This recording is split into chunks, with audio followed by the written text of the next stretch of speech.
His presence in downtown Kabul showed the close relationship between Taliban and Al Qaeda. Not only that he had continued to had a sanctuary, but Taliban, according to media reports, were also taking advice from him. So that tells you that how close or influential Zawahiri was in terms of AFPAC militancy. During his leadership, Al Qaeda leaders were dying in drone attacks left, right, and center. He is the one who is also responsible for keeping Al Qaeda's brand of transnational militancy alive, and he also weathered the major defection of the so-called Islamic State, which was Iraqi affiliate of Al Qaeda, which defected in 2014 and founded its own so-called caliphate in Iraq and Syria, or the Greater Levant region. His legacy is a mixed one. Some people say he was not very charismatic, unlike Osama bin Laden. He couldn't fill his shoes. He always remained in his shadow, couldn't emerge out of him. Others say that while he wasn't very charismatic, but he was a very competent when it comes to organizational skills.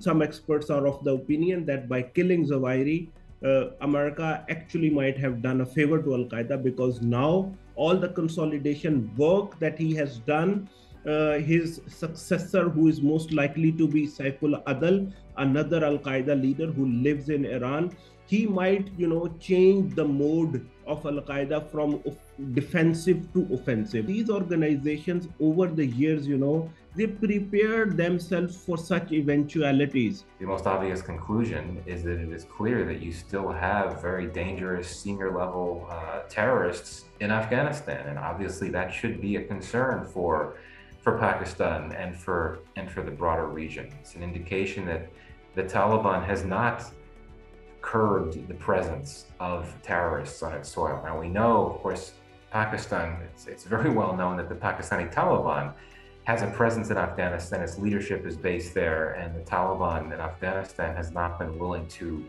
curb or expel that Pakistani Taliban presence in Afghanistan. Pakistani Taliban, like just about every terrorist group in Afghanistan other than Islamic State, has long-standing relations with Al Qaeda as well. And I think that obviously this is an indication, the Zawahiri raid is an indication that Al Qaeda is still there. It certainly is much weaker than it used to be. It doesn't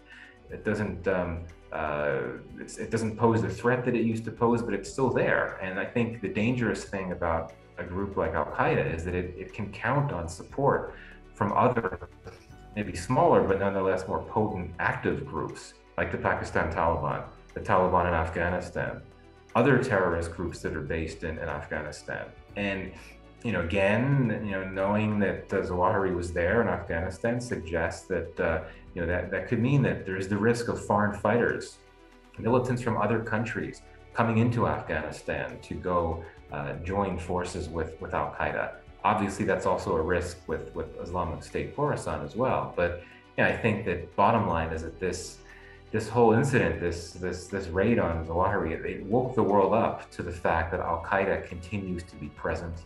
And so long as it's present, even if it's a shadow of its former self, it's always going to constitute a threat. And obviously that's most concerning for Afghanistan and for the immediate surrounding countries like Pakistan. I think, so Pakistan officially has denied that it has no role. Its territory wasn't used, the airspace wasn't used, Pakistan has nothing to do with it. But I think, but we will have to wait and see.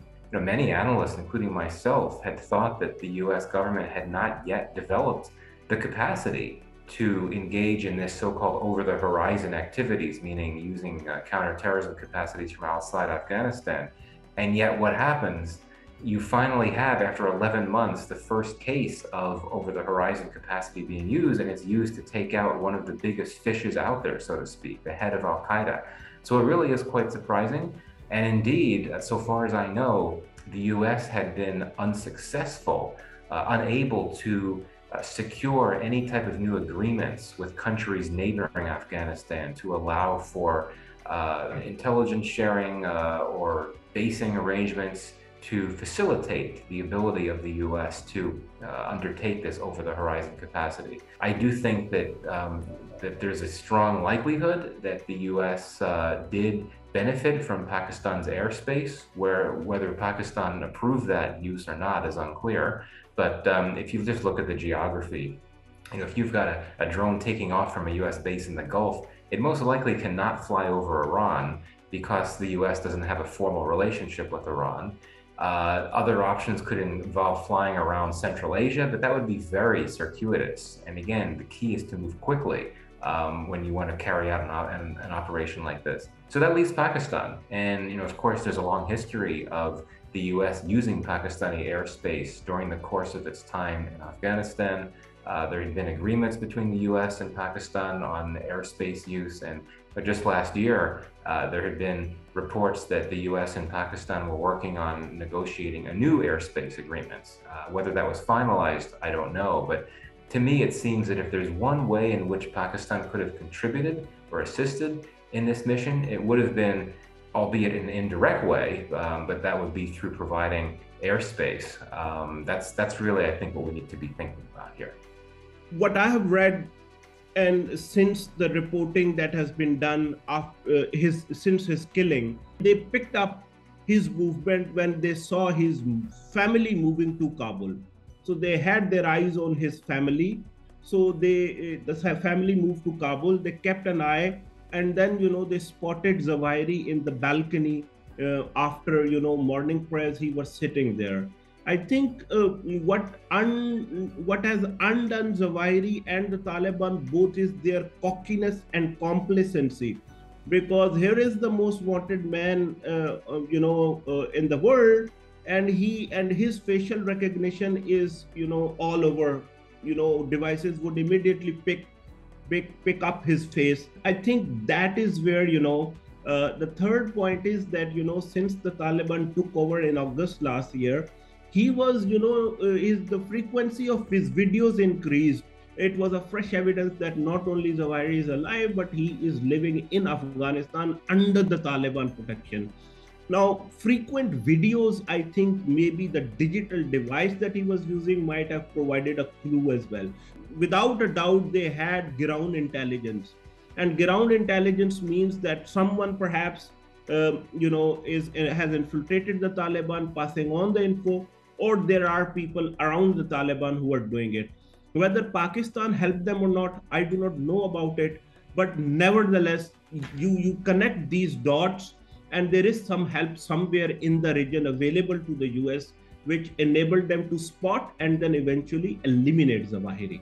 Even if the Taliban, one suspends one belief and assumes that the Taliban have been willing to turn over Zawahiri or take him out or something like that, that wouldn't necessarily have caused the world en masse to start recognizing the Taliban regime. But I think that the way to look at this is that there could well be members or leaders of the Taliban that would have much preferred that Zawahiri not be in Kabul, but they don't have control of the group now. I mean, this is a group that's essentially controlled by those, including leaders from the Haqqani network, that I think are perfectly comfortable continuing to assist the likes of Zawahiri. And to be very clear, I find it hard to believe, contrary to what Taliban leaders have said, I find it hard to believe that Zawahiri could have been in Kabul for as long as he was without key people at the top knowing that he was there. And that's really the bottom line. And that's what has the US so concerned, because the US has, on the record, the Biden administration has indicated that it believes that some key leaders of the Taliban knew that Zawahiri was there, suggesting that he was helped by them as well. Whether they were complicit or incompetent, it reflects poorly on them. This is a blessing in disguise for the Taliban, because the hardliners within the Taliban always supported staying closer to Al-Qaeda, harboring them, protecting them, and even taking advice from them. The pragmatists within the Taliban were saying, no, we lost our government in 2001 because of them. Now we should distance and only focus on governance and the worries and challenges that Afghanistan and its people are facing. So I think maybe the killing will now create more space for the pragmatists to prevail over the hardliners to further distance from Al-Qaeda. So if that happens, this is good news for the Taliban, and then America might have done them a favor. On the contrary, if the view which prevails is that Taliban were harboring and protecting and they were taking advice from him, as it has been reported, then the recognition will not happen anytime soon. But if you look at the statements which the various office holders of the Biden administration have issued, and the statement which the Taliban's foreign ministry has issued, both have left enough space for each other to stay engaged. What happens within the Taliban movement, which happens under the surface, they don't allow it to come out in the open. What happens to them and how do they react to Zawahiri's killing? I think that will determine the trajectory of where will this entire situation go. I am not suggesting that the drone originated from Pakistan. I do not think that happened. I think what's most likely is that the drone originated from the Gulf, but used Pakistani airspace on its way into Afghanistan. And, in my tweets, this was admittedly speculation, so I wouldn't want to dwell on this too much. I don't know the full story. Few people do know the full definitive story. But, there is a history of several Central Asian states helping the United States and the U.S. military during the course of its time in Afghanistan, which has included at times over the years providing military bases and other forms of support. But that support had ended quite some time ago. Certainly, the U.S. may have had, been able to look to sources on the ground in Afghanistan, including conceivably from Taliban that were unhappy that Zawahiri was there. So there are all types of possibilities, and I don't want to speculate that much. But my point is, when you're talking about multiple streams of intelligence being used, that suggests that you could be getting information from all types of different sources. And again, when you're doing this all from outside the country, yes, you could be using technology to undertake surveillance of Zawahiri and his movements, but I would think that the U.S. could have also benefited from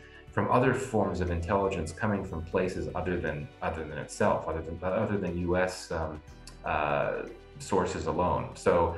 At one point, someone will publish a book, and we'll get more conclusive, definitive answers about these important questions. And I know that there have been some reports suggesting that Kyrgyzstan had been the place where the drone originated. I have received no other information about that. To me, it seems a bit hard to believe, so it seems skeptical. But again, don't want to speculate that much. And I emphasize again that, so far as I know, ever since the U.S. military left Afghanistan, it really has been left with only one option, and that is these existing bases in the Gulf, which the U.S. had planned to use really by default for any potential counterterrorism-related activities focused in Afghanistan. So I'm sure that those came into play, but. Without the full story, it's obviously difficult to offer conclusive, definitive analysis. Three key players here are, number one is Pakistan, number two is the US, number three is the Taliban, right? So at least two of them are cooperating, right? So who is cooperating? I have no knowledge on that. But definitely what has happened last night in Ghazni speaks of the cooperation. So I think there is that cooperation. Who is cooperating with who? Definitely one party is the US, but who is the other party? I have no knowledge of that. But it indicates that the strikes against Al-Qaeda will continue.